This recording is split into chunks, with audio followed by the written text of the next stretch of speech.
Yes yeah అన్నిటికంటే నాకు తెలిసి నవ్వించడం ఎంత కష్టమో చాలా వరకు మనం అనుకుంటాం. నవ్వించేటప్పుడు కూడా కష్టమే, కామెడీ సినిమాలు చేయడం కూడా కష్టమే నాకు తెలిసినంత వరకు. బికాజ్ అటు ఇటు వెళ్తే ఆడియన్స్కి నవ్వు రాదు, అండ్ ఏడిపించడం కూడా అంతే కష్టం.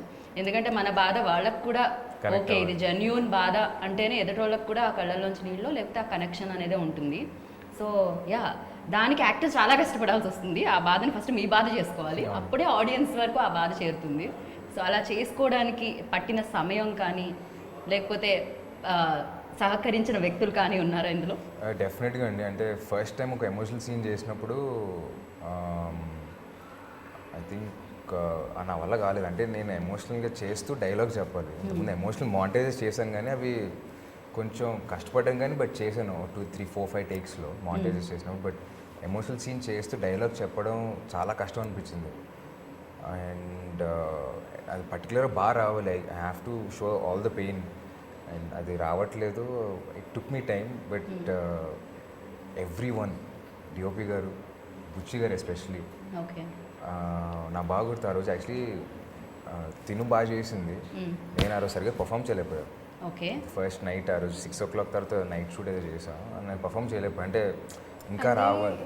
You are thinking, but you perform. కాదు, ఆవిడ ముందు ఉండడం వల్ల జరిగిన ఫాల్ట్ అండి. అంటే అంత అందాన్ని చూసినప్పుడు సమ్ టైమ్స్ ఒక్కోసారి బ్రెయిన్ పని చేయదు. లేదండి, అంటే ఎమోషనల్ సీన్ ఫస్ట్ టైం చేస్తున్నాను.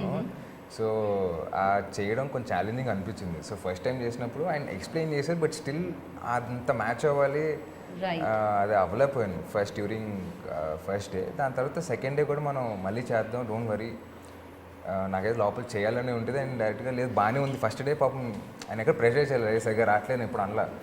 ఫస్ట్ 2 టేక్స్లో ఇలా చేయాలి అంటున్నారు కానీ బట్ నాకే ఎందుకు రావట్లేదు, నేనే ఫస్ట్ టైం కాబట్టి రావట్లేదు.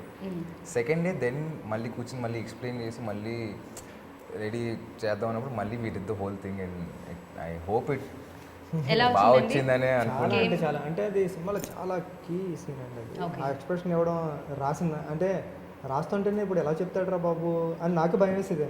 ఇప్పుడు ఎలా చెప్తాడు ఈ డైలాగ్, ఏడుస్తాను ఎమోషన్తో, కరెక్ట్ కాదు ఇది అని మీకు చెప్తుంటే నాకు గుర్తుకొచ్చి వస్తాను. అంటే ఇప్పుడు అంటే అలాంటి ఎమోషనల్ సీన్ అంటే అప్పుడు హీరోని ఆపోజిట్ ఉంటుందండి, కానీ ఆ అమ్మాయి మామూలుగా అమ్మాయి ఎమోషన్ కన్నా 100 times ఉంటుంది ఆ సిచ్యువేషన్లో హీరోకి. ఎప్పుడు అది యాక్ట్ చేయాలంటే అంటే బేసికలీ ఐస్ బాగుంటాయి కాబట్టి అండి, అవి ఆ ఎమోషన్ చిన్న డైలాగ్ చెప్పినా వర్కౌట్ అయిపోతుంది.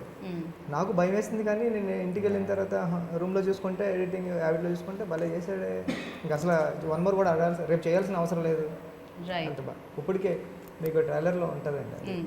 అంటే అంతే నాకు తెలిసి నాకైతే ఆయన ఎక్స్ప్రెషన్స్ అన్ని ప్లేసెస్లో నచ్చాయి చాలా. వాళ్ళ బాబు అంటే అందం గురించి మాట్లాడుతూ ఆడపిల్లలు అబద్ధాలు చెప్తే ఆడపిల్లలు పుడతారంటారు కదా. సో మరి వీళ్ళ నాన్నగారు ఎన్ని అబద్ధాలు చెప్పారు రియల్గా కదా. అంతే కదండి. సో కృతి వాళ్ళ నాన్నగారు అబద్ధాలు చెప్తే ఎంత అందగైతే పడుతుంది, మటన్లు చేస్తుంటారు. ఓ మీ డాడ్ కూడా ఏమన్నా అలాంటిదేం లేదు కదా హిస్టరీ? ఓకే. బట్ ఎస్ ఈ